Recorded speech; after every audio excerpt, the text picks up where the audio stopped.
Wala tayong bad vibes. Good vibes lang tayo dito. Happy lang tayo dito. Ang gusto ko, maging happy family. Maging happy family po ang bawat ka-Pokemon natin. Kahit bumagsak pa yung Pokemon, kahit mag-crash pa yan, kahit mag-sell out pa yan, kahit na magbentahan pa kayo lahat-lahat ng Pokemon ninyo, kailangan happy lang tayo dito. Happy lang tayo dito mga kaibigan, mga kababayan, ka-Pokemon. Boom, boom, boom! Siyempre, the more you know, the better. At tayo ngayon ay nasa waiting, sabi nila waiting game. So ako, maghihintay na lang din ako. Ascended Heroes, tignan natin kung ano mangyayari. Pero ako, long term ako.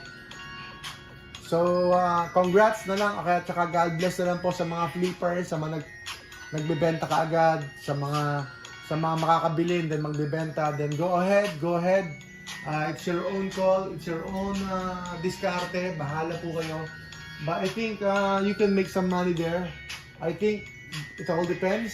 Ang daming nagbebenta, ang daming kumuha ng pre-orders. Pero sa tayo, siyempre, more on sharing to the community, content creation, tapos magbebenta tayo ng ating long-term products. Ayan, long-term products. At saka, mayroon tayong showroom. Enjoy lang natin itong hobby na to, mga kaibigan. Tuloy-tuloy lang tayo. Importante, masaya. Importante, mayroon tayong generational wealth. Mayroon tayong pamana. At mayroon tayong ibibigay sa ating mga anak. Hanggang sa mga apu-apuhan. Sana humaba ang buhay. So, may tinatawag na dead money. So, magandang topic yan, dead money. Ang ibig sabihin ng dead money, yung maghihintay ka talaga na matagal. So, ngayon, kung bibili po kayo ng mga newer sets, dead money sa loob po ng 2 to 3 years, dead money. Most of the time, generally speaking, kung gusto nyo na madalian, then I think chumamba lang tong Pokemon na madalian this past year. Pero still, the growth rate is really high up there. Mas mataas pa sa stocks, mas mataas pa sa mga traditional investments, mas mataas pa actually sa gold, kahit gold pa yan.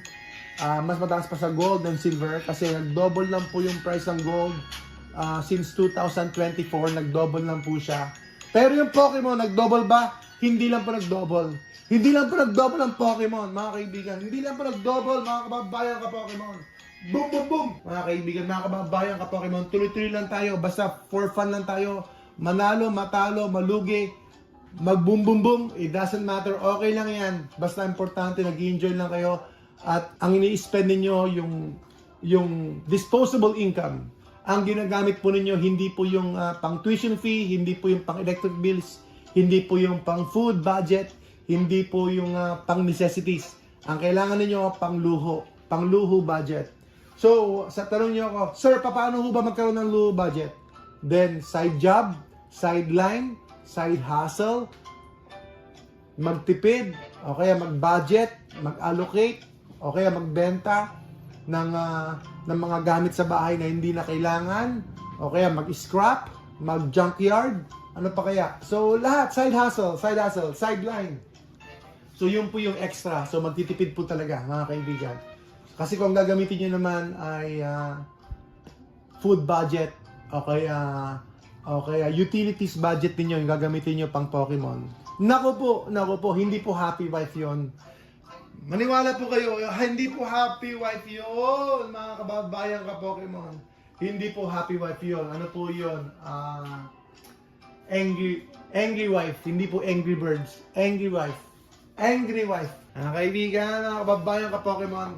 Siyempre, if you don't take the risk, then walang reward, no? Wala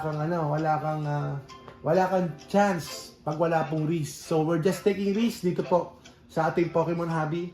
And so far naman, historically, basically, it is a safe haven, especially po kapag bumili po kayo ng close to MSRP or kahit MSRP or kahit medyo higher ng MSRP, as long as you know what you're buying. Tulad po ng One Piece, di ba? One Piece, binili sa akin ng 14,000 pesos. Ayan, di ba? Kung mahina ang loob mo, ba't ko bibiliin yan? It's already double MSRP, di ba? It's already double MSRP. Pero ngayon, magkano siya ngayon? So, it's already double MSRP. So, kung mahina ang loob mo and you don't know what you're buying, how can you make that risk? How can you buy that product? So, the more you know, the better, mga kaibigan, mga kababayan ka Pokemon. So, importante, you know what you're buying. So, we have to wait. I think, Ascended Heroes, sila natin, may potential siya because bigger sets, usually pag bigger sets, bigger potential. Pag bigger sets po siya, ay may potential po siya. And then, importante rin po yung hit rate, pull rates. So, higher pull rates ay nagbibigay po siya ng magandang presyo sa set overall at saka sa card. Huwag niyo kalimutan, pag bigger yung set, mas beneficial po ito sa set. Tumataas po yung value ng set. And then yung mga cards, mas tumataas ang value kapag maganda po yung pull rate. Ang ibig sabihin na maganda yung pull rate ay mataas po yung pull rate. Or halimbawa, 1 is to 1,500, 1 is to 1,500 packs or 1 is to 2,000 packs. So, ganun po, mga kaibigan.